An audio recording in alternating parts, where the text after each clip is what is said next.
แล้ววันที่น้องนุ่นรอคอยก็มาถึงแล้วค่ะพี่ทุกคนน้องนุ่นอยากได้ที่นอนตั้งนานมากๆแล้วก็คือยังไม่มีโอกาสได้สั่งเนาะวันนี้เงินเดือนใกล้จะออกเพราะว่าเงินเดือนน้องนุ่นออกวันที่1ก็เลยเราก็จำเป็นเราก็เลยมามีอยู่นี่จ่ายเขาไปก่อนทีแรกก็คิดว่าเงินเดือนออกค่อยสั่งที่นอนมาประมาณนี้ค่ะพี่ทุกคนแต่ก็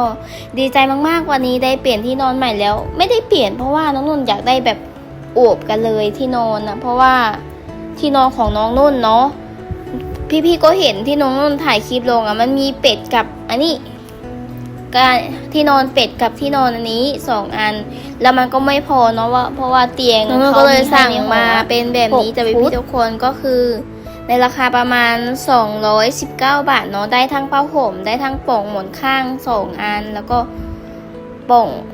งหมอน2ก็คือ1 2 3 4 5 6เป็นเซตเลยเนาะจ้ะพี่ทุกคน6ทั้งผ้าห่มเนาะจ้ะเพิ่นมีผ้าห่มให้ก็6ก็คือแบบ